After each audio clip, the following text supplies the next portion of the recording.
시간 첫 번째 찬양 다 함께 기쁜 마음으로 박수 치시면서 찬양하시겠습니다.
기뻐하는 것 주의 영이 함께함이라. 저는 죄에 빠져서 평안함이 없을 때 예수 십자가의 공로 힘입어 그 발 아래 엎드려 참된 평화 얻음은 주의 영이 함께함이라. 성령이 계시네 할렐루야 함께 하시네. 좁은 길을 걸으며 밤낮 기뻐하는 것 주의 영이 함께함이라. 나와 동행 가시고 모든 염려하시니 나는 숲의 새와 같이 기쁘다. 내가 기쁜 마음으로 주의 뜻을 행함은 주의 영이 함께하니라. 성령이 계시네 할렐루야 함께 하시네. 좁은 길을 걸으며 밤낮 기뻐하는 것 주의 영이 함께하니라. 세상 모든 욕망과 나의 모든 정욕은 십자가에 이미 못을 박았네. 어두운 밤이 지나고 무거운 짐 벗으니 주의 영이 함께하리라. 성령이 계시네 할렐루야 함께 하시네. 좁은 길을 걸으며 밤낮 기뻐하는 것 주의 영. 성령이 계시네 성령이 계시네 할렐루야 함께 하시네. 좋은 길을 걸으며 밤낮 기뻐하는 것 주의 영이. 성령이 계시네 할렐루야 함께 하시네. 좋은 길을 걸으며 밤낮 기뻐하는 것 주의 영이 함께함이라. 아멘. 주님께 기쁨과 영광의 박수 올려드리겠습니다.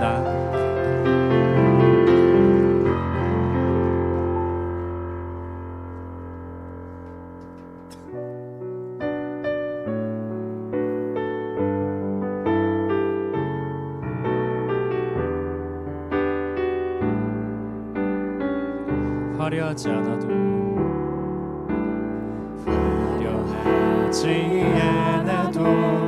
정결하게 사는 삶. 가진 것이 적어도 감사하며 사는 삶. 내게 주신 작은 힘 나눠주며 사는 삶. 이것이 나의 삶에 화려하지 않아도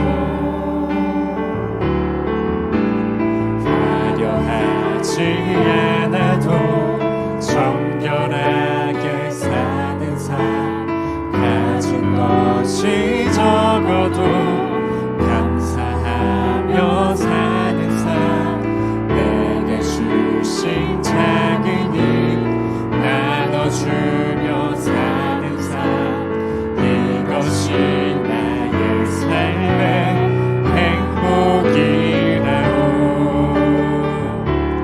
이것이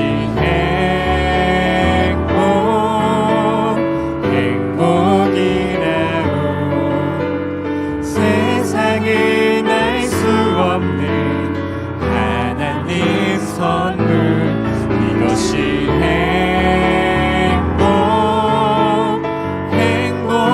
행복이라오.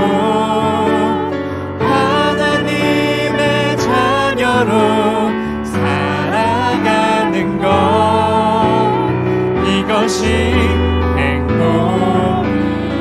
눈물 날 일 많지만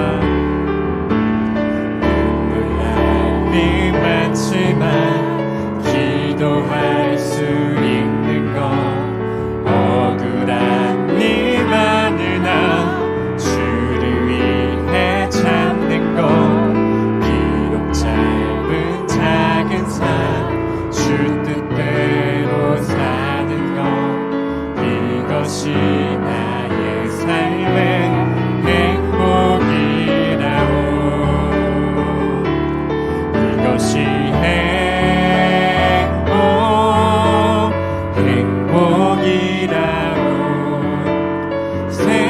세상은 알 수 없는 하나님 선물 이것이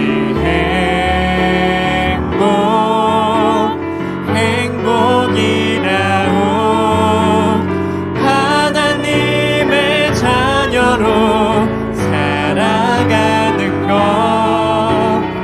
이것이 행복 이것이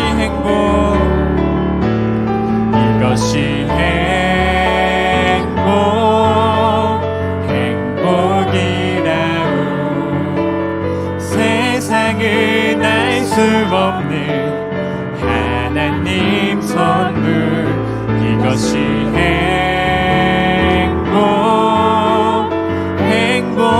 행복이라오 하나님의 자녀로 살아가는 것 이것이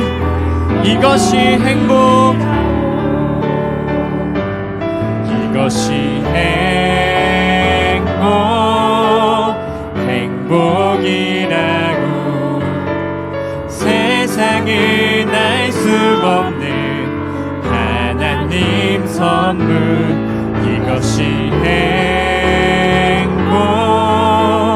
행복이라고 하나님의 자녀로 살아가는 것 이것이 행복이라오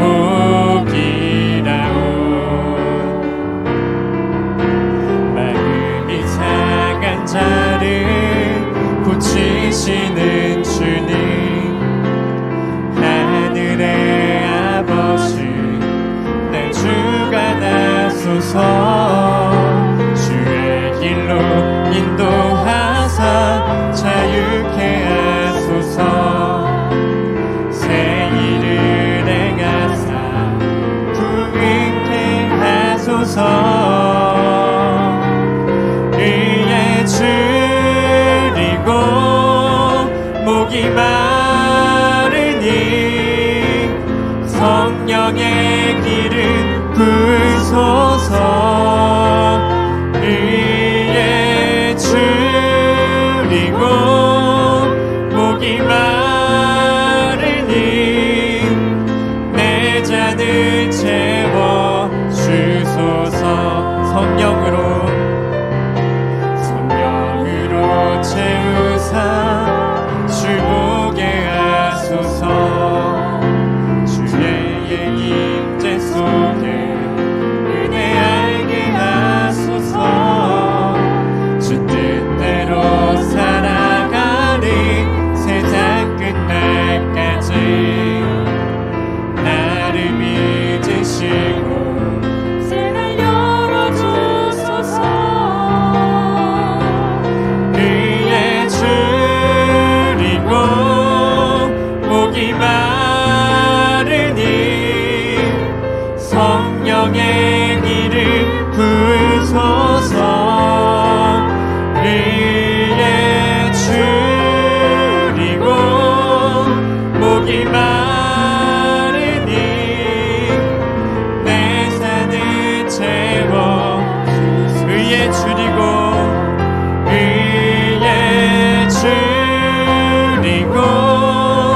목이 마르니 성령의 기름 부으소서 의에 줄이고 목이 마르니 내 잔을 채워 의에 줄이고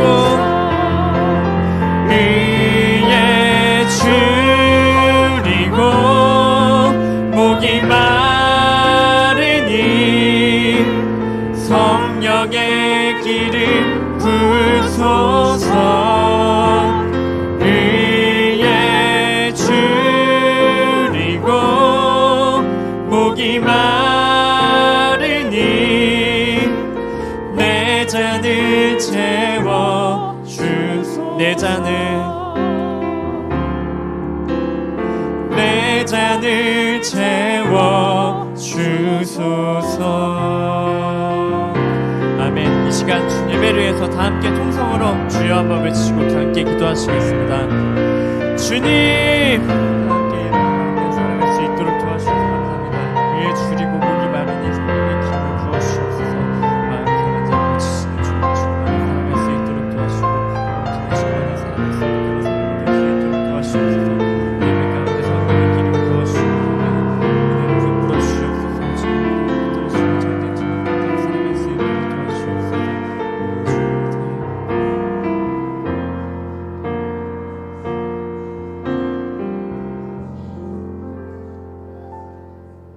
거룩하시고 신실하신 성령 하나님, 주 예수 그리스도의 부활의 증거로 도마동 침례교회를 세워주시니 감사드립니다. 복음의 빚진 자들이 주님의 부르심에 이곳에 모였사오니 말씀을 듣는 대로 마음에 심겨지게 하여 주시고 말씀 따라 살아갈 수 있는 성령의 능력을 허락하여 주시옵소서. 주님은 우리에게 복 주시기를 끊임없이 원하시고 또 끊임없이 힘쓰시는 분이십니다. 말씀 따라 사는 우리들의 삶이 가장 축복된 삶임을 믿음으로 선포합니다. 우리의 믿음의 선포를 들어주시고 오직 주님만이 이 향기로운 제단의 모든 영광을 홀로 받아 주시옵소서. 하나님은 영이시니 예배하는 자가 영과 진리로 예배할지니라. 아멘. 우리 찬송가 428장 함께 찬양하시겠습니다.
교독하도록 하겠습니다.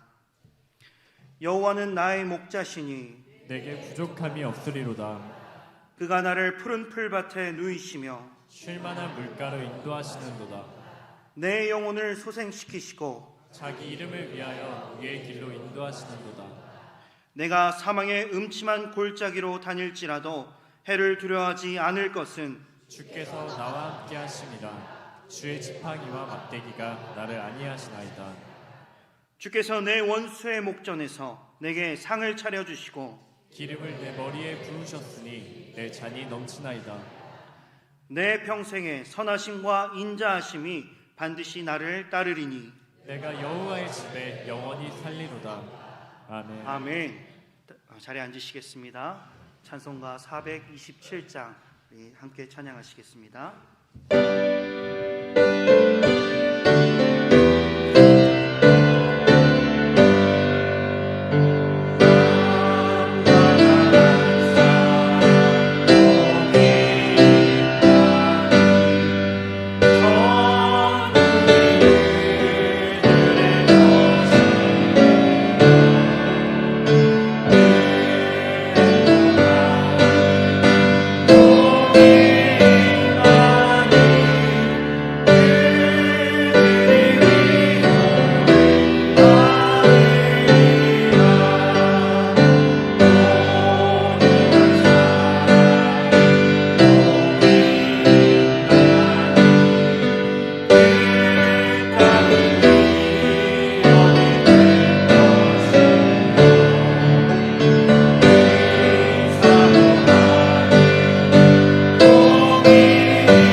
평안을 너희에게 끼치노니 곧 나의 평안을 너희에게 주노라. 내가 너희에게 주는 것은 세상이 주는 것과 같이 아니하니라. 너희는 마음에 근심하지도 말고 두려워하지도 말라. 아멘. 사랑과 은혜가 풍성하신 하나님 아버지, 찬송과 감사와 영광을 돌려드립니다.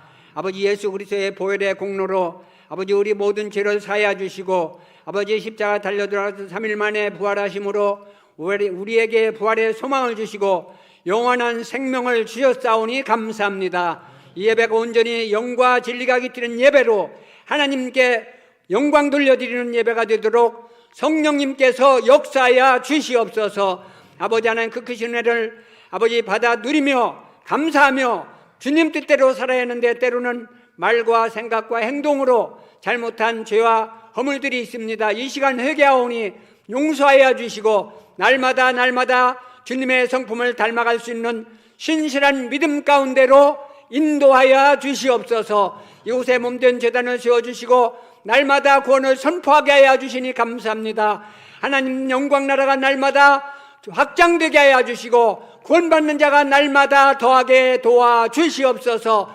사도행전 교회를 이어가며 말씀과 동행하는 교회 피워싸움으로니 그 뜻대로 그대로 이루어지게 도와주시옵소서. 아버지 하나님 담임 목사님, 아버지 하나님 네팔 선교지에 아버지 선교 사역을 감당하고 있습니다. 믿음과 지혜와 건강과 능력과 은혜를 허락하여 주심으로 아름다운 열매를 맺고 무사히 잘 돌아올 수 있도록 주님 인도하시고 함께하여 주시옵소서. 성도들 가운데 육체의 질그러름 당하는 자들이 있습니다. 나는 치료하는 여호라고 주님 말씀하였사오니 주님 사랑 소선길로 어루만져 주심으로 말미암아 깨끗이 회복되게 도와주시고 인도하여 주시옵소서. 우리 사랑하는 성도들 영혼이 잘됨같이 범사가 잘되어 강건케 하여 주시고 새 생명의 기쁨으로 충만하여 아버지 하나님께서 나에게 주신 은혜를 무엇으로 보답할까 할 수 있는 심령으로 이전보다 더욱 사랑하며 감사하며 충성하며 전도하며 봉사하며 주님의 뜻을 이루어 나갈 수 있는 신실한 믿음 가운데로 인도하여 주시옵소서. 우리 성도들 가정과 직장과 사업장과 자녀들을 위해 하나님께서 믿음 위에 믿음을 더하시고 은혜 위에 은혜를 더하시고 복에 복을 더하여 주심으로 아버지 하나님께 날마다 충성하며 하나님 뜻을 이루어나갈 수 있는 신실한 믿음으로 인도하여 주시옵소서. 이 나라의 민족을 위하여 기도합니다. 대통령과 모든 위정자들에게 지혜와 은혜를 허락하시고 국정을 잘 다스릴 수 있도록 은혜를 허락하여 주시옵소서. 4월 10일 총선이 있습니다. 아버지 국민들에게 지혜와 분별력을 허락하시고 참신하게 진실하게 일할 수 있는 일꾼들을 뽑을 수 있도록 하여 주시고 정치권이 쇄신이 될 수 있도록 화합할 수 있도록 주님께서 투표 역사하여 주시고 동행하여 주시고 인도하여 주시옵소서. 이 시간 말씀을 선포하실 목사님에게 성령의 능력을 입혀주심으로 선포되는 말씀이 아버지 옥토에 떨어진 씨앗이 되어 30배, 60배, 100배의 결실을 거둘 수 있는 놀라운 역사가 있게 도와주시옵소서. 말씀대로 살아가게 하여 주시옵소서. 하나님을 기쁘시게 하며 하나님 마음 아파하며 하나님께 영광 돌려드리는 복된 새해가 되게 도와주시옵소서. 감사하고 예수님의 이름으로 기도드리옵나이다. 아멘.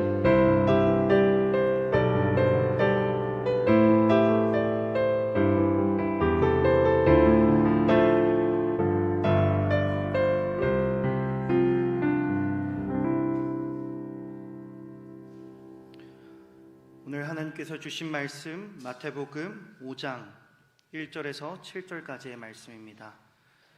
오늘 우리에게 주신 하나님의 말씀 마태복음 5장 1절에서 7절까지의 말씀입니다. 제가 가지고 있는 성경 신약 6면에 위치해 있습니다. 다 찾으신 줄 믿고 한 목소리로 제가 읽어드리도록 하겠습니다. 예수께서 무리를 보시고 산에 올라가 앉으시니 제자들에게 나아온지라 입을 열어 가르쳐 이르시되 심령이 가난한 자는 복이 있나니 천국이 그들의 것이며 애통하는 자는 복이 있나니 그들이 위로를 받을 것이며 온유한 자는 복이 있나니 그들이 땅을 기업으로 받을 것이며 의에 줄이고 목마른 자는 복이 있나니 그들이 배부를 것이며 긍휼히 여기는 자는 복이 있나니 그들이 긍휼히 여김을 받을 것이며 아멘. 샤론 중창단 특송 있도록 하도록 하겠습니다.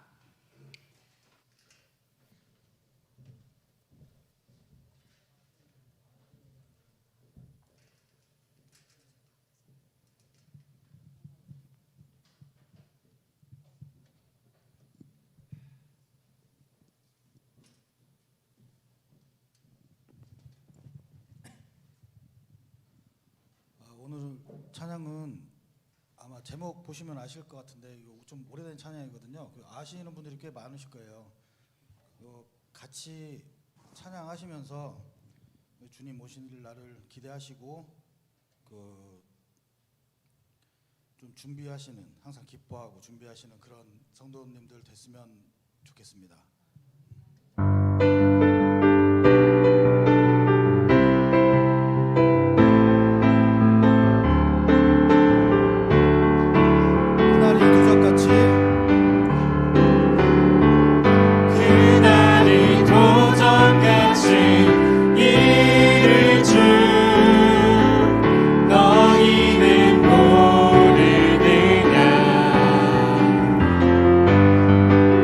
늘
쉬지 말고 기도하라.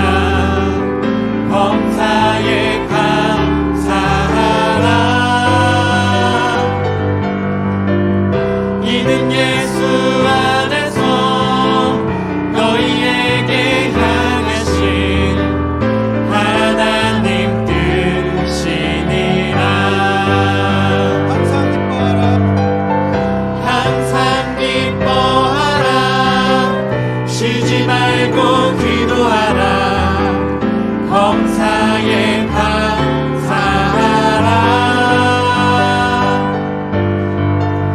이는 예수 안에서 너희에게 향하신 하나님 뜻이니라. 하나님 뜻이니라.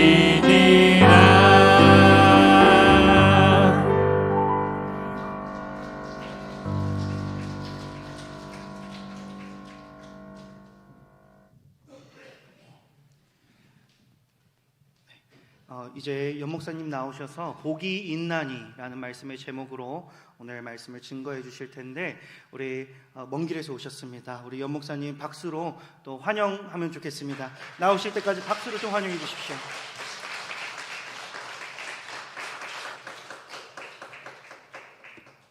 네, 고맙습니다.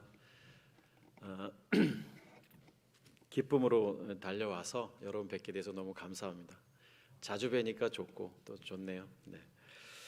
사실 그게 멀지 않아요. 산청이 보니까는 한 1시간 반 정도 거리더라고요. 그래서 공기도 좋고 물도 좋은 곳인 것 맞습니다. 어제 좀 일찍 와서 좀 숙소에서 좀 쉬려고 하다가 조금 늦어져서 저녁 한 7시 좀 도착해서 숙소에서 좀 있다가 또 오늘 이렇게 1부 예배, 2부 예배 또 만나게 돼서 반갑습니다.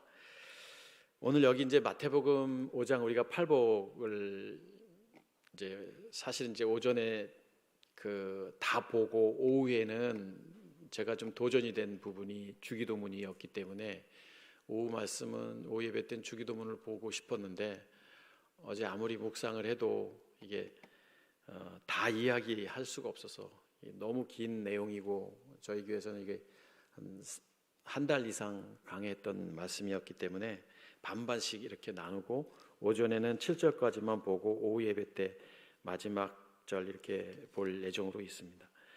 이제 예수님께서 이제 마태복음 5장 1절에 시작된 이 본문을 보면 예수님께서 무리를 보시고라고 돼 있어요. 근데 이 무리를 보실 때 그러니까 우리가 생각하는 예수님의 관점과 또 그분이 생각하는 다릅니다. 그러니까 뭐냐면 우리는 그냥 예수님 보지만 예수님의 생각과 예수님의 가치관은 우리하고 전혀 다른 거예요. 그러니까 예수님이 이렇게 무리를 보셨다 그러면 우리는 무리를 보셨다 그러면 이렇게 무리를 이렇게 보셨구나라고 생각했는데 이분은 영적인 심정으로 보셨겠죠.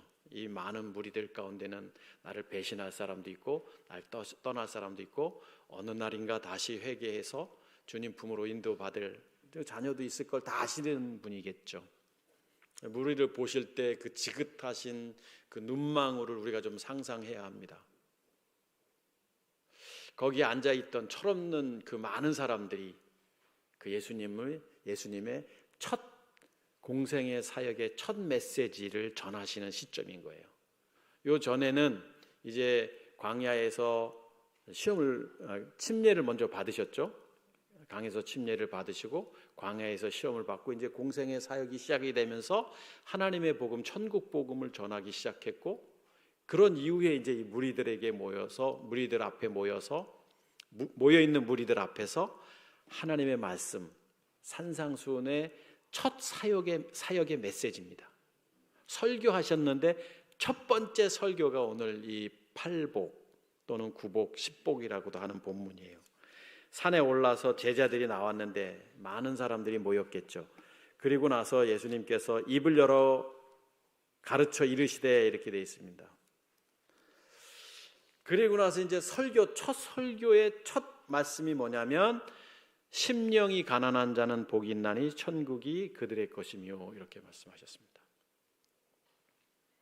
우리가 성경을 볼 때는 어쩔 수 없이 여러분이나 저나 우리가 배워온 학문적 지식이나 이성적 가치관으로 성경을 보는 게 맞아요.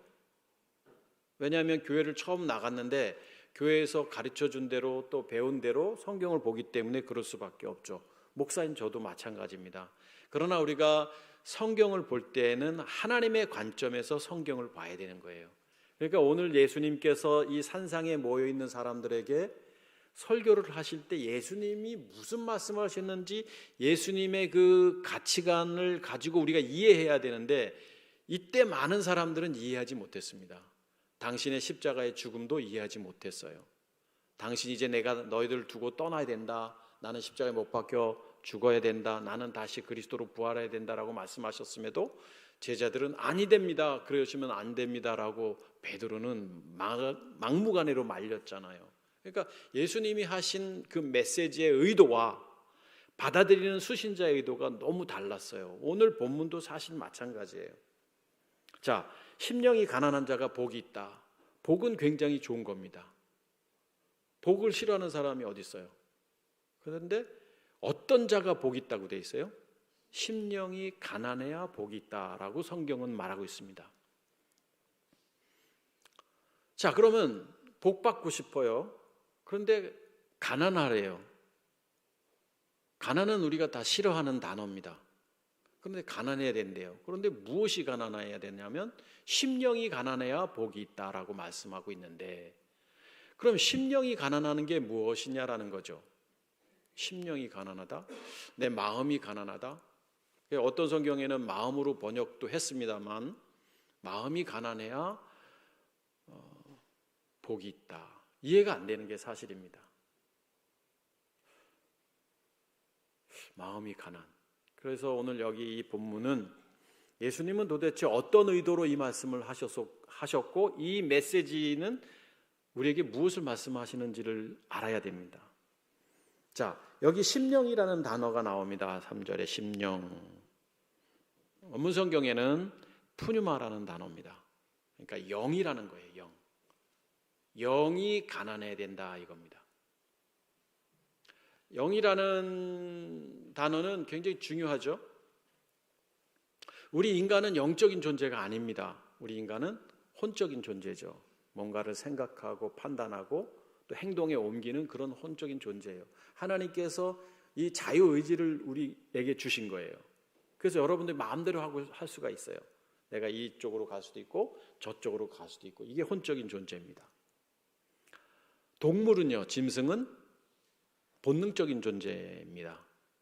본능에 의해서 움직이는 거예요. 배고프면 먹어야 되고, 싸우고 쟁취해서 굶주림을 채워야 하고, 배가 불러도 내 마음에 안 들면 누구 주지도 않고, 나눠 먹는 개념도 없고, 이게 본능이고요. 그런데 영이라는 건 뭐냐면 영적인 존재는 상상을 초월하는 개념이죠. 시공간을 초월하는 게 영적인 존재입니다. 누가 영적인 존재냐면 하나님이 영적인 존재이시죠. 그리고 그리스도 영적인 존재입니다. 그래서 로마서에 뭐라고 표현하고 있어요? 육신으로는 하나님의 아들로 오신 예수라고 말씀하고 있고, 성결의 영으로는 라고 하면서 그리스도, 영이신 그리스도, 그러니까 하나님의 아들이신 그리스도께서 이 땅에 육신의 몸을 입고 오셨어요. 그분이 예수님이에요. 이분은 당연히 영적인 분이죠. 우리하고 다른 존재인데, 그런데 이분이 이제 십자가에 못 박혀 돌아가시고 다시 부활하셨잖아요. 이 그리스도, 영이신 그리스도, 이제 그래서 예수 그리스도, 이분은 이제 영이시죠. 그러면 이 본문을 보면 영이 가난하다, 그래도 이해가 잘 안 갈 수 있습니다. 그런데 또 영적인 존재가 또 있습니다. 누구죠? 성령도 뭐 하나님 뭐 다 똑같다고 보면 되니까, 성령 하나님 예수 그리스도 다 영적인 분이시니까. 사단 마귀, 사단은 영적인 존재입니다. 사단이 영적인 존재이기 때문에 좌우지하는 거예요, 우리를. 영은 눈에 보이지도 않고 여기 왔다 저기 왔다 우리가 느낄 수도 없는 거죠. 오늘 여기 지금 영이 가난한 자는 복이 있나, 심령이 가난한 자는 복이 있나니, 이것을 영이 가난한 자는 복이 있나니, 예수님께서 이 말씀을 하실 때 어떤 의도로 말씀하셨냐면, 지금 모여있는 회중들은 이제 예수님이 공생의 사역의 첫 번째 설교 속에 있는, 듣고 있는 수신자들은 아직 하나님의 자녀가 아닌 사람들일 거예요. 이제 막 사역에 시작하면서 천국 복음을 시작했고 수많은 사람들이 모여있는데, 그 모인 무리들이 아직 하나님도 모르고 주님을 영접하지 않은 사람들이라는 거예요. 그 사람들에게 복 받으려면 이렇게 해야 되고 복 받으려면 이렇게 살아야 되고 복에 대한 이야기를 하셨다라는 것은 우리가 생각하고 있는 복의 개념이 아니라는 거예요. 영이 가난해야 복이 있다. 그럼 복은 뭐냐라는 것이죠. 복이라는 단어는 마카리오스라는 단어입니다. 마카리오스라는 단어는 뭐냐면 우리가 복 하면은 내가 뭔가 만족을 이루는 상태를 복의 개념으로 생각합니다. 야, 복 받았다, 복 받았다. 왜? 글쎄 지난번에 옆집에 저 아저씨 다 망할 것 같더니 갑자기 잘 돼가지고 지금 있잖아 1년에 매출이 몇백억이래. 이거 복 받은 개념이죠. 우리 아들이 이번에 서울대학을 수석으로 했대. 이거 뭐 복 받았다고 생각해요, 대부분. 이런 개념의 복으로 우리는 이 본문을 이해합니다. 복의 개념을 볼 때마다. 그런데 하나님이 말씀하신, 성경이 말씀하신 마카리오스라는 개념은 단어적 의미로는 하나님의 기쁨이라는 뜻입니다. 여러분 한번 냉정하게 생각해 보십시다. 뭐가 진짜 복인가요? 우리가 한번, 여러분과 제가 한번 인간적으로 생각해 보자는 거예요. 자, 사업이 잘 돼서 너무 잘 됐어요. 이 사람이 있고 자녀도 잘 되고 뭐 보기만 해도 잘 돼. 그런데다가 성품도 착해. 자녀들도 잘 되고 자녀들도 신실하고 누가 봐도 저 집은 정말 복받은 가정이에요. 자, 그런데 여기는 뭐 잘 안 돼. 뭐도 잘 안 되고 힘들고 어려워. 그렇지만 그냥 나름대로 그냥 성실하게 살아요. 그런데 이 사람들은 신앙이 있어. 이 사람들은 절에 다녀. 누가 복 받은 거예요? 우리의 관점으로는 이게 복 받은 거잖아요. 그렇죠? 그러니까 복의 개념을 잘 생각해야 돼요. 성경이 말씀하실 때의 복은 다 어떤 복이냐면 하나님이 기뻐하시는 게 뭔지의 개념으로 우리는 성경을 이해해야 합니다. 자, 영이 가난해야 복이 있다. 자, 영은 지금 어떤 영이냐면 지금 사단도 영적인 존재라고 했어요. 그런데 지금 회중들은 아직 하나님을 알지 못하는 불신자들이에요, 대부분. 자, 이 사람들에게 뭐라고 말씀하시냐면 하나님의 기쁨이 뭔 줄 아니? 너희 안에 있는 사단이 가난해야 하나님이 기쁨이다라고 말씀하고 있는 거예요. 그러면 이 가난이라는 단어는 푸토코스라는 단어인데 이게 뭐냐면 쭈구리다, 움크리거들다, 아무것도 못하다 이런 거예요. 그러니까 사단이 아무것도 못해야 하나님이 기쁜 거예요. 그러니까 사단이 아무것도 못하는 것을 다시 표현하면 사단이 멸함을 당하는 거예요. 인간을 지배했던 그 사단이 떠나가는 것이 하나님의 기쁨인 거예요. 결국 뭐예요? 하나님의 자녀가 하나님의 기쁨이라는 거예요. 쉽게 얘기하면 이거를 심령이 가난한 자가 복이 있나니라고 표현한 거예요. 이 세상에서 가장 큰 복은 사단의 자녀가 하나님의 자녀가 되는 겁니다. 그래서 우리가 영혼 구원 때문에 전도하고 저들을 위해서 우리가 얼마나 애를 씁니까? 뭐 때문에? 하나님의 자녀 만들려고 하는 거잖아요. 여러분이 시간을 투자하고 물질을 투자하고 마음을 다해서 전도하는 이유가 뭐예요? 저 영혼이 불쌍해서 그러는 거잖아요. 사단의 지배를 받고 있는 저 사람을 사단이 멸함을 받고 하나님의 자녀가 되게 하기 위해서, 그래서 천하보다도 한 귀한 한 영혼을 주께로 저기 써 있네요. 프랭카드에. 귀한 영혼, 주님께. 이게 뭐예요? 교회 존재 목적이 뭐예요? 사단의 자녀가 하나님의 자녀로. 이게 하나님의 기쁨이다라고 말씀하고 있는 거예요. 사단이 멸함을 받는, 그래서 내가 아무것도 못하는 그런 자, 그러니까 결국 뭐냐, 사단이 아무것도 못하는 거예요. 사단을 지배하고 있는데 사단이 멸함을 당하니까 성령을 통해서 사단이 멸함을 받게 되죠. 그리고 나서 그런 자가 하나님의 기쁨이고 천국이 그들의 것이며, 뒤에 나오잖아요. 천국이 뭐예요? 하나님의 다스림을 받는 곳이 천국입니다. 저기 우리가 죽어서 가는 천국이 아니라 이 땅에서 내가 하나님의 자녀로서 살아가는 그 삶 자체가 천국인 거예요. 그래서 여러분, 우리가 때로는 고난이 오고 힘들어도 기뻐하십시오. 진짜 하나님의 자녀라면 고난도 내게 유익한 겁니다. 왜냐하면 하나님이 다스리고 계시는데요. 그 복 받은 자인데요. 복 있는 자인데요. 그런 자가 오늘 진짜 복 있는 자다라고 성경은 말하고 있는 겁니다. 4절에 보니까 또 뭐라고 말씀하셨냐면, 예수님이 그 많은 사람들을 보시면서 애통하는 자가 복이 있다, 이렇게 말씀하고 있습니다. 복의 개념은 지금 계속 말씀하고 있습니다. 하나님의 기쁨, 하나님의 기쁨. 사단이 아무것도 못해요. 그러면 하나님이 기뻐하시는 거고, 애통하는 자가 복이 있다. 애통이라는 단어가 펜세오라는 단어입니다. 그러니까 이 애통은 우리가 생각하는 그 너머의 애통입니다. 자, 이런 표현을 해서 너무 죄송하지만, 내가 사랑하는 자식이 있는데 자식이 일찍 목숨을 다해서 하나님 품으로 갔다. 그것만큼 슬픈 일이 어디 있겠어요? 부모님이 돌아가시는 것보다 더 슬픈 게 자식이 죽는 거라고 하잖아요. 이런 거 경험한 분들 우리 주변에 많이 있습니다. 이 슬픔은 아무도 이해 못할 거요. 내 자식이, 건강한 내 자식이 이제 막 대학을 졸업하고 취업을 했는데 갑자기 사고로 목숨을 잃었다. 이 슬픔을 이해할 수 있겠어요? 여러분이 이해가 되겠어요?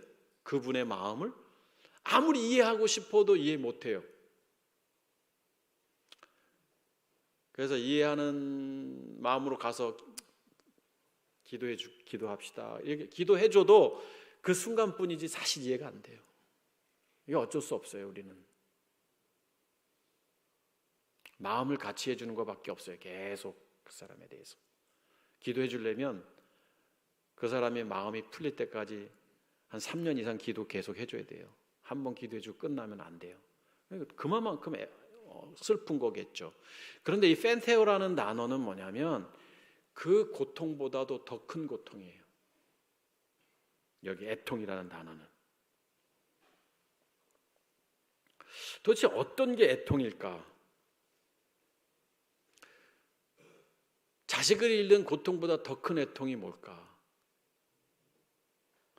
누가복음 16장에 보면, 한번 볼까요? 이왕 보는 거 시간이 좀 그렇긴 하지만, 누가복음 16장을 보면 이런 비유의 말씀을 하십니다. 예수님께서 19절에 보니까 부자가 나와요. 어떤 부자가 있는데 자색 옷, 고운 베옷을 입고 날마다 호화롭게 즐기더라. 행복하게 살았나 봐요. 그런데 나사로라 하는 거지가 헌데 투성이로 그의 대문 앞에 버려진 채 그 부자의 상에서 떨어지는 것으로, 지금 가난뱅이 거지인 나사로가 이 부잣집 앞에 떨어지는 음식 먹고 살고 있었는데, 그런데 거지는 죽어서 천사들에게 받들어 아브라함 품에 들어가고 부자도 죽어서 장사되되, 이 거지 나사로는 천국을 갔어요.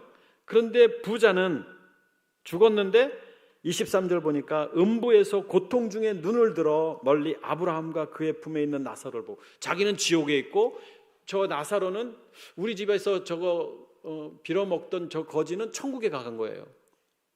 억울하죠. 어떻게 보면 내가 저 거지한테 잘해주진 못했어도 그렇게 못한 것도 없는데 생각해보면 왜 평범하게 했겠죠. 못 살게 굴었다 이렇게 나오진 않아요.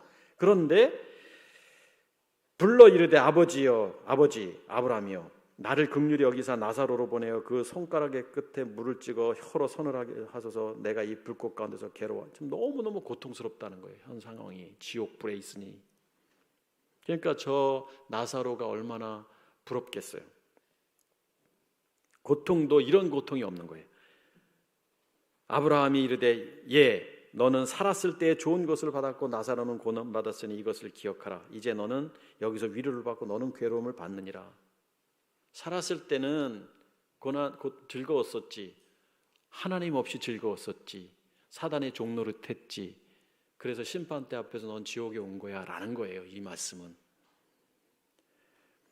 그뿐 아니라 너와 우리 사이에 큰 구덩텅이가 있어서 여기서 너에게 건너가고자 할 때 갈 수 없었고 거기서 우리에게 건너올 수도 없게 하였느니라. 그때 27절,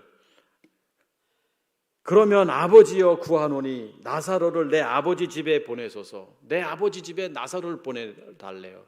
뜬금없이. 그러면서 하는 말 28절, 내 형제 5이 있는데 그들에게 증언하여 그들로 이 고통받는 곳에 오지 않게 하소서. 지금 뭐냐면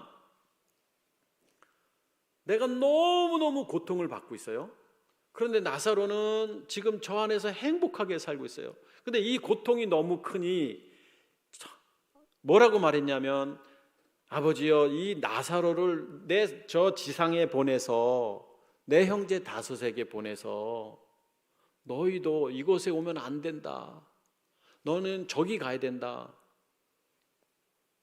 이렇게 부탁하는 거예요. 이게 오늘 여기 보면 애통이라는 단어예요. 펜테오. 그러니까 뭐냐면 너무너무 고통스러운 이 고통, 내 사랑하는 형제들이 경험해서는 안 된다라는 이 고통이에요. 이게 영적인 고통입니다. 펜테오라는 단어는. 자식을 잃는 고통보다 더한 고통이에요. 지옥불에서 정말 지옥에 안 들어왔으면 좋겠다. 이게 애통이에요.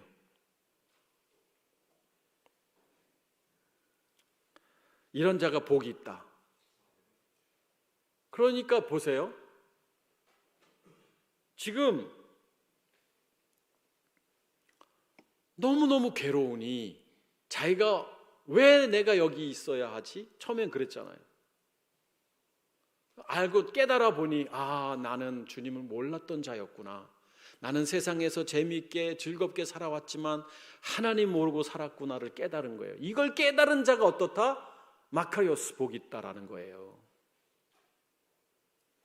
여러분, 이 주변에 많은 사람들이 아직도 하나님을 알지 못합니다.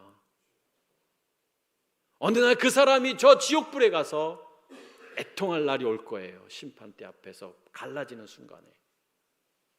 예수님께서 오늘 이 많은 무리들 앞에서 이 말씀을 하신 거예요. 얘들아, 하나님의 기쁨이 뭔 줄 아니? 그걸 깨달아야 된다.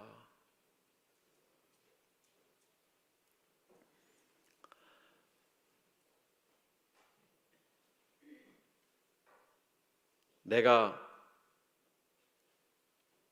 사단의 지배를 받고 있구나. 내가 사단의 종로로 타고 있구나. 이것 때문에 애통하는 거예요. 이런 자가 복이 있나니. 여러분, 우리 주변에는 절에 다니는 사람도 있고 무속신앙을 믿는 사람도 있고 종교 없는 사람도 많이 있어요. 그 사람들이 애통 안 합니다. 애통할 일이 없죠. 근데 그 중에 누군가가 애통했다고 생각해 보세요. 너무너무 괴롭고 내가 사단의 종로로 타고 있구나. 이것 때문에 너무너무 괴로워요. 이게 뭐예요? 영적 사인이죠. 성령이 찾아오시는 거죠. 그래서 그가 주님을 만나게 되는 거잖아요. 이게 하나님의 기쁨이라는 거예요, 여러분. 그러나 우리가 복의 개념을 다 이 세상 삶 속에서 복의 논리를 우리의 삶에 적용을 시키니까 기도를 해도 복 받기 위해 기도하고 뭔가를 해도 복 받으려고 하고 물론 복을 받으려고 일부러 하진 않지만 여러분과 저는요 하나님이 기뻐하시는 그 존재 자체로만으로도 행복한 겁니다.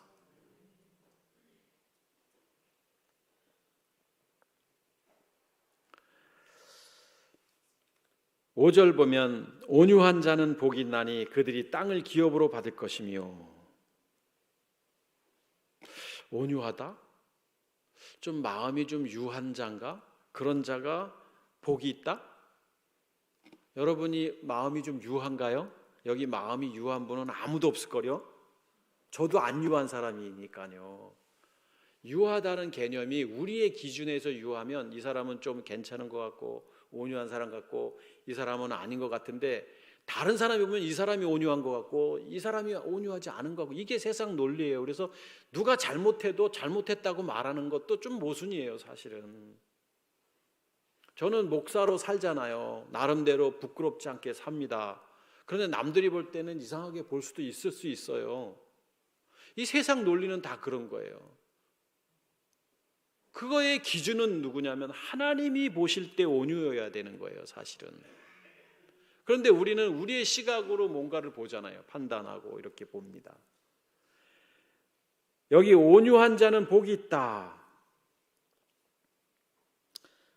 단어적 의미는 프라우스라는 단어예요. 오늘 원어를 쓸 수밖에 없는 점을 좀 이해해 주십시오. 이제 본문을 조금 더 가까이 이해하려고 하는 거니까. 동정심이 많다, 친절하다, 이 단어인데, 그런데 이 단어를 이스라엘 사람들, 지금 유대인들이 만약에 이 단어를 보면, 프라우스라는 단어는 이제 헬라어인데, 그들은 지금 히브리어를 쓰잖아요. 우리가 보고 있는 구약 성경에 그 말을 쓴단 말이에요. 그 언어를 쓴단 말이에요. 그래서 유대 그리스도인들이 있습니다. 유대 그리스도인들은 어떤 사람들이냐면 유대교에서 나와서 이제 개종한 사람들이에요. 그리스도인들이에요. 많지 않습니다. 이스라엘 몇 퍼센트 되지 않습니다. 이 사람들은요, 고통당해요. 지금 이스라엘에서 어느 날 보면 유리창이 깨져 있는데 유대인들이 와서 돌 던져서 집에 유리가 깨지고, 이스라엘에 있는 친구 목사가 그런 얘기를 해줘서 제가 들은 거예요. 정말 그들은 순교자의 마음으로 살고 있어요. 이스라엘 땅에서 예수 믿는다는 이유 하나만으로, 예수님이 그리스도이심을 믿는다는 이유 하나만으로. 그런데 그들은 성경을, 어떤 성경을 보냐면 히브리어로 된 성경을 봐요. 우리가 한글 성경을 보듯이, 우리가 굳이 영어 성경 볼 필요 없이 그들이 히브리어로 돼 있는, 유대인들은 히브리어로 돼 있는 구약만 보고 유대 그리스도인들은 히브리어로 돼 있는 구약도 보고 신약도 보는데, 그 히브리어로 돼 있는 신약 성경 마태복음 5장 여기 5절을 보면 온유라는 단어가 어떤 단어이냐 하면 아니라는 단어예요. 아니.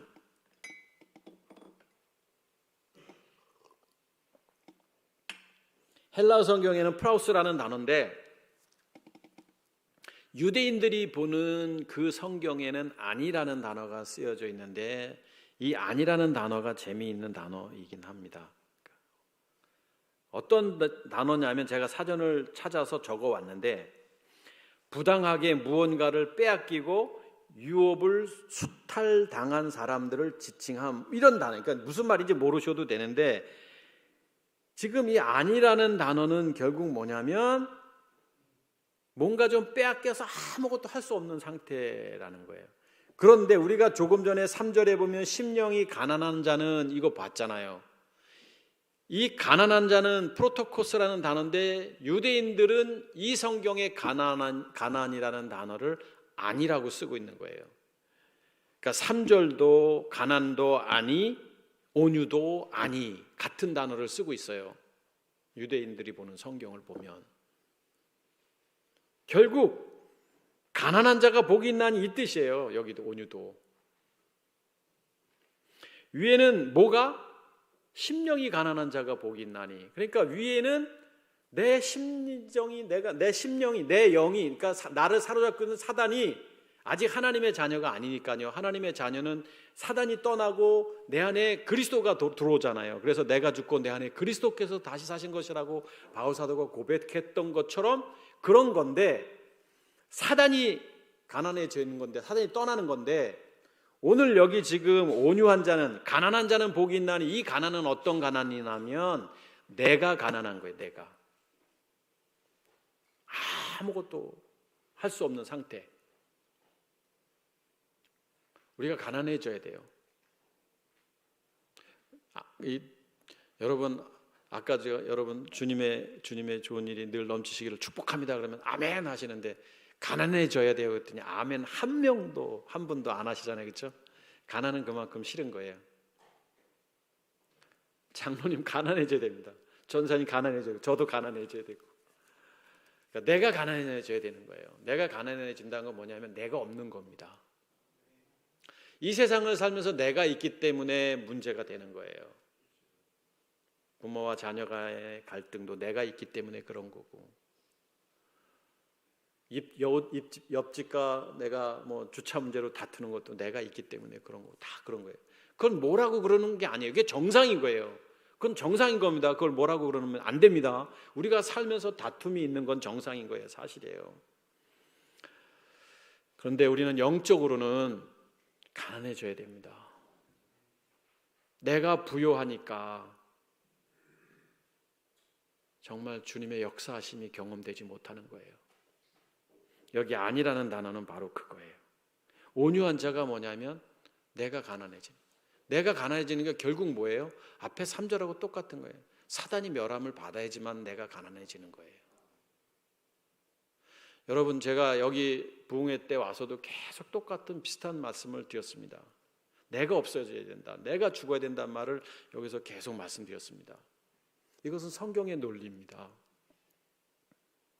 바울 사도 같은 사람도 내가 죽고 내 안에 그리스도가 산다고 말했습니다.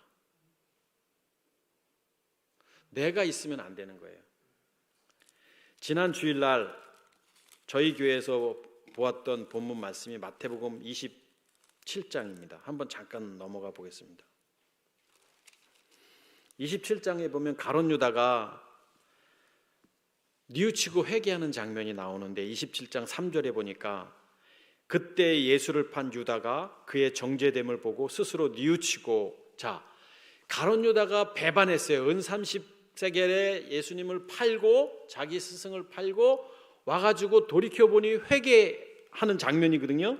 여기서 보면 스스로 뉘우쳐서 은 30을 대제사장들과 장로들에게 도로 갖다 주고, 자, 도로 갖다 줬는데 여기 보면 갖다 주기 전에 유다가 어떤 일이 있었냐면 그의 정죄됨을 보고, 예수님이 막 지금 저런 상황을, 예수님이 당하시는 저 상황을 보고 스스로 뉘우쳐, 이렇게 돼 있어요. 스스로 뉘우쳐 회개했어요.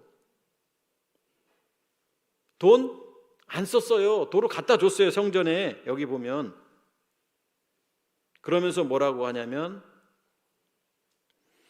4절, 내가 무죄한 피를 팔고 죄를 범하였도다 하니, 이게 유다의 고백이에요. 내가 어떻게 했다? 무죄한 피를 팔고, 예수님은 죄가 없으신데 내가 잘못했구나, 죄를 범하였도다, 이렇게 회개한단 말이에요. 가룟 유다는 그런데 천국에 못 갔잖아요. 이게 무슨 상관이야, 내가 당하라, 이러면서 이런 일이 있어요. 그런데 이 가룟 유다보다 더한 사람이 또 나오죠. 누구예요? 그 앞에, 바로 앞에 26장 마지막에 보면 베드로입니다. 베드로는요, 이 70절 볼까요? 26장 70절. 모든 사람 앞에서 부인하여 이르되, 예수님 모른다 이렇게 부인합니다. 이 72절, 베드로가 또 맹세하고 부인합니다. 나 저 사람 몰라.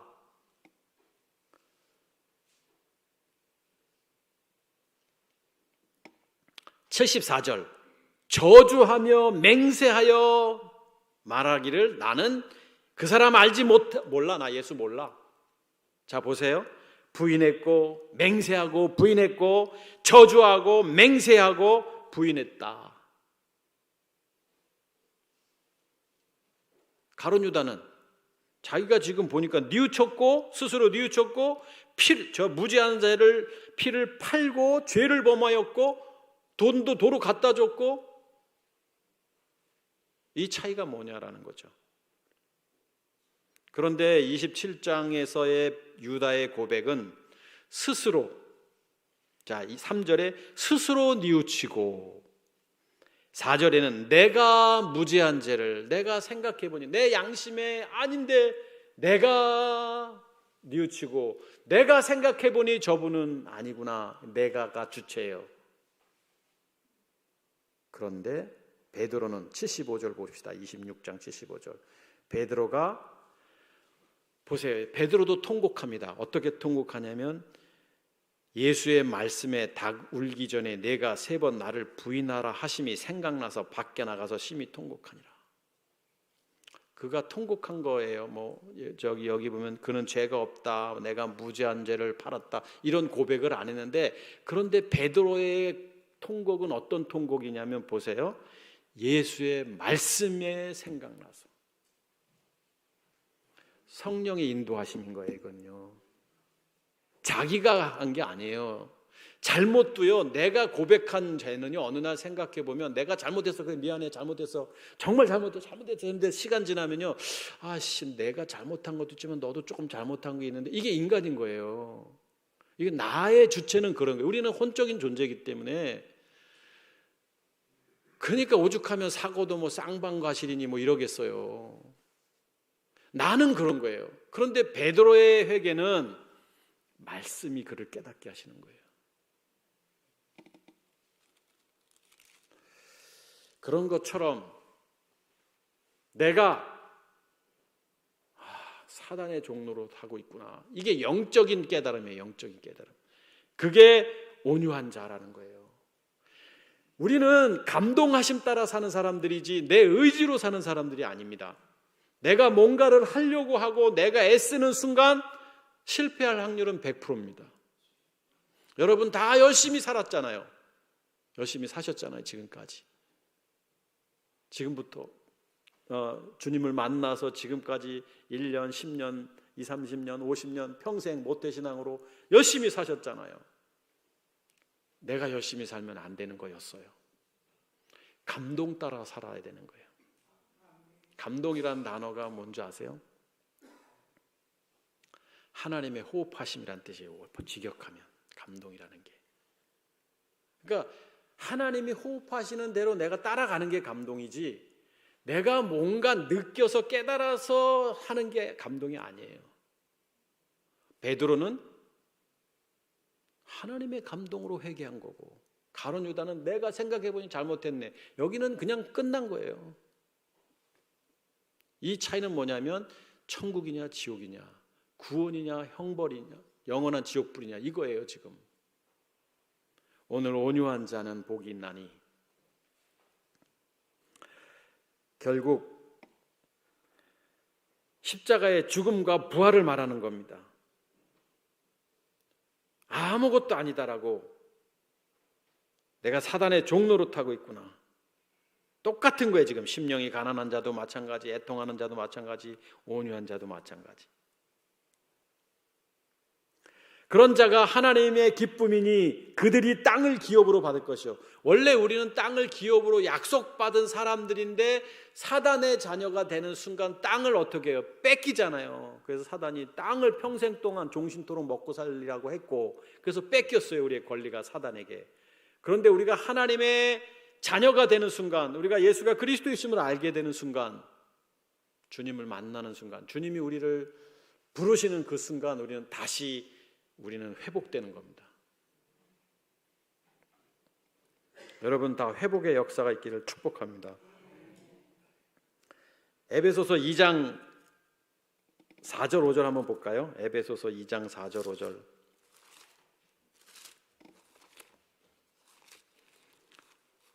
에베소서 2장 4절 5절 보면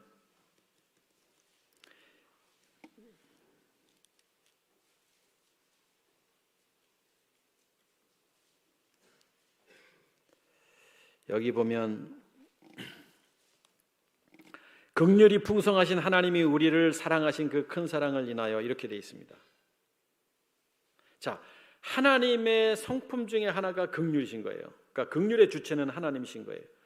인간이 긍휼의 마음을 갖지 않습니다. 인간은 아무리 긍휼이 있어도 우리 친구 목사들 중에 저는 착한 정도로 따지면은 중 정도밖에 안 돼요. 근데 이 표현이 맞는지 모르지만 가순건 목사는 상 정도 됩니다. 레벨이. 저는 할 말을 다 하는 사람이고 저 친구는 할 말을 하고 싶어도 할 때는 하겠지만 좀 착한 편이 섞여요. 그러니까 저희 그냥 동기들 표현이고 제 표현인 거예요. 그러니까 우리 여러분들도 마찬가지. 누가 볼 때는 이제 이렇게 평가 기준이 있잖아요. 긍휼은 사람에 따라 이것도 다른데 긍휼의 마음이. 근데 긍휼의 주체가 하나님인 거예요. 그래서 다음 구절을 한번 보시죠. 여기 보면 7절에 보면 긍휼히 여기는 자가 복이 있나니 이런 표현이 나오는데 우리가 이 본문을 이해할 때 내가 누군가에게 긍휼을 베풀면은 복이 있는구나 이렇게 생각한단 말이에요. 그게 아니에요. 그러면 감옥사가 긍휼을 베풀면 조금 더 베풀고 저는 그 친구보다 좀 못된 사람이니까 좀 덜 베풀고 그러면 저 친구가 복 있고 저는 복이 없으면 저는 정말 억울하잖아요. 똑같이 긍휼을 마음을 가졌는데도. 그러니까 우리는요 그냥 되는 대로 살면 돼요. 그냥 성질 더러운 사람은 더러운 대로 살고 또 착한 사람은 착하게 살고 이렇게 사는 거예요. 그거 가지고 누구는 나쁘다 이러지 말고 우리는 무엇으로 판단해야 되냐면 그 안에 그리스도가 있느냐 없느냐 이거로 판단하면서 살면 되는 거예요. 네. 뭐 다른 거 뭐가 있어요. 그 안에 그리스도가 있으면 그렇게 안 살겠죠. 여기 지금 긍휼도 마찬가지입니다. 긍휼이 여기는 자는 복이 있다라고 말하고 있는 것은 뭐냐면 긍휼의 주체자이신 하나님이에요. 하나님. 그 하나님의 그 안에서 긍휼하심을 주는 자를 말하는 거예요. 결국 뭐냐면 지금 예수님은 계속 팔복의 강해를 심령이 가난한 자 복이 있다, 애통하는 자 복이 있다, 온유한 자 복이 있다, 긍휼한 자 복이 있다 하는데 똑같은 얘기를 반복하는 거예요. 내가 죽고 내 안에 그리스도가 있는 자가 하나님의 기쁨이다. 사단이 멸하는 자가 하나님의 기쁨이다. 사단이 아무것도 못하고 꼼짝 못하는 상태가 하나님의 기쁨이다. 아, 나는 아무것도 아니구나. 나는 죄인이구나. 나는 사단의 종로를 하고 있구나. 이걸 깨달은 자가 복이 있다. 이 얘기를 계속 똑같이 하는 거예요. 그러니까 산상수훈이 지금 예수님이 공생의 사역의 첫 설교란 말입니다.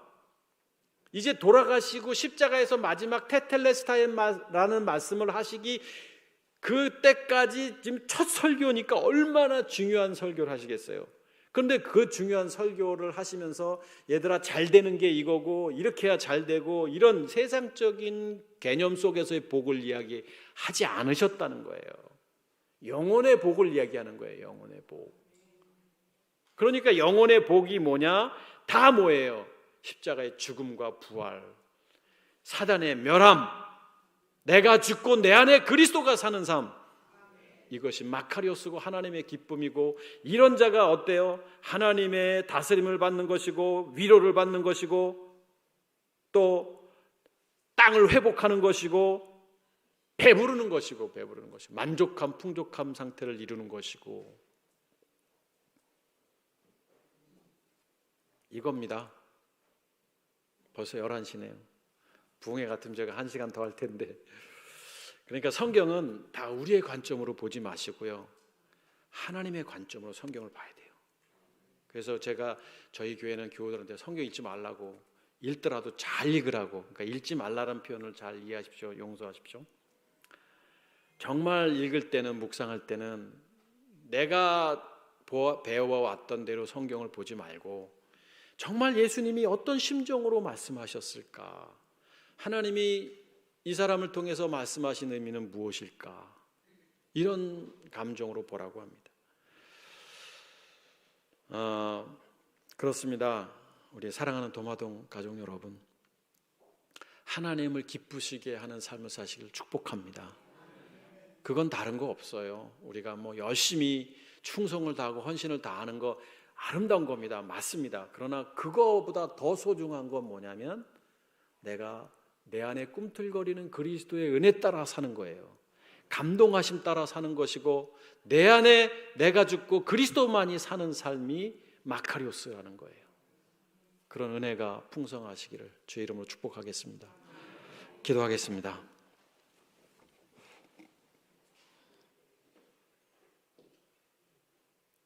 세상 사람들이 말하는 복의 개념이 성경이 말하는 복의 개념과 전혀 다른 것을 깨닫게 해주셔서 감사합니다. 당연히 우리는 이 세상을 살면서 남들보다 조금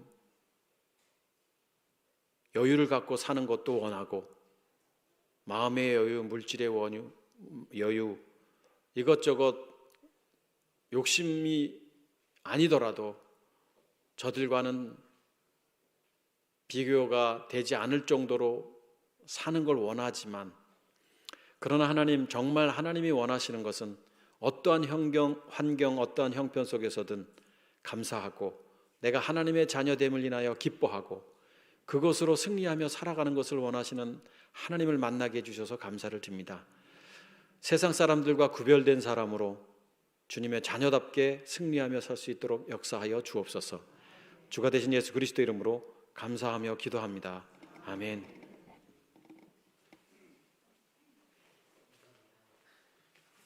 찬송가 482장 함께 찬양하시면서 봉헌하도록 하겠습니다.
알려드리고 우리 연주현 목사님께서 봉헌기도 해주시고 또 축도해 주시도록 하겠습니다.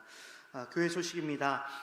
우리 앞뒤좌우 사람들에게 이렇게 좀 축복하면서 인사했으면 좋겠습니다. 사랑합니다. 축복합니다. 아멘. 예배하는 성도님들의 삶의 모든 자리 가운데 주님의 은혜가 충만하기를 또 축복합니다. 예배 안내입니다. 오늘은 연주현 목사님께서 1, 2부 예배를 설교해 주시고 또 오후 예배까지 진행을 해 주십니다. 오늘 팔복이란 주제로 2시 예배까지 계속 진행되오니 말씀이 너무 꿀같이 달지 않습니까? 2시까지 남으셔서 2시에 하나님께서 주시는 그 말씀의 은혜들을 충만하게 또 받아가시는 우리 사랑하는 도마동 침례교회 성도님들 되시기를 예수님의 이름으로 축복합니다.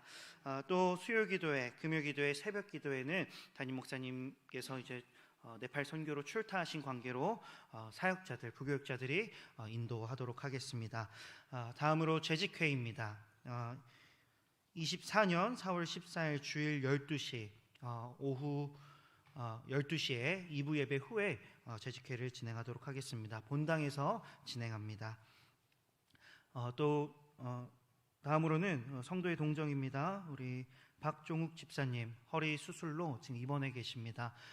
우리 지체가 또 아픈 가운데 있는데 우리 성도님들께서 각자의 처소의 자리 가운데에서 또 예배의 자리 가운데에서 치유를 위해서 함께 기도하시는 우리 도마동 교회 가족들이 되기를 축복합니다. 다음으로는 담임 목사님 동정입니다. 이건 중보기도 제목이 되겠는데 담임 목사님께서 우리 성도님들도 아시다시피 4월 1일부터 네팔 선교로 출타해 계십니다. 10일까지 이어지는 모든 일정들 가운데 하나님께서 그 모든 영육의 강건함을 허락하여 달라고 중보 부탁드립니다. 어제 잠깐 담임 목사님이랑 통화를 했는데 목소리가 많이 격양되어 계십니다. 아무래도 그곳 네팔 땅 가운데에서 하나님의 일하심을 많이 경험하고 계신 것 같습니다. 우리 성도님들이 또 기도해 주셔서 이러한 놀라운 은혜와 축복들이 또 담임 목사님의 그 사역의 자리에서 부어진 줄 믿습니다. 앞으로 10일까지 더욱더 열심히 우리 담임 목사님을 위해서 또 교회를 위해서 기도하며 나아가는 우리 도마동 교회 가족들 되기를 축복합니다. 네, 이상으로 교회 소식은 다 전달을 드렸고 우리 연재원 목사님께서 봉헌 기도 해주시고 또 축도로 예배를 마무리하도록 하겠습니다. 축도하시고 우리 또 통성으로 기도하는 시간이 있으니 기도하시고 또 식사하시러 내려가시면 좋겠습니다. 기도하겠습니다. 우리의 인생도 하나님 것이고 우리의 삶도 우리의 가진 물질도 모든 것이 다 하나님 것을 고백합니다. 구별해서 이렇게 많든 적든 하나님 것이라 생각하고 예물을 드립니다. 이 예물이 하나님의 나라의 확장과 이 땅에 죽어가는 영혼들이 구원받고 하나님의 의를 세우는데 귀하게 쓰임받도록 역사하여 주옵소서. 이제는 우리 주 예수 그리스도의 은혜와 아버지 하나님의 극진하신 사랑과 성령께서 예수가 그리스도이심을 증거하는 그 믿음의 역사가 속히 임할 수 있기를 간절히 축원하옵나이다. 아멘. 우리 주 한 번 이름 크게 부르짖고 우리 말씀이 우리의 능력이 되기를, 말씀 따라 살아가는 우리 성도님들의 인생이 되기를 우리 주 한 번 외치시고 통성으로 기도하도록 하겠습니다. 주여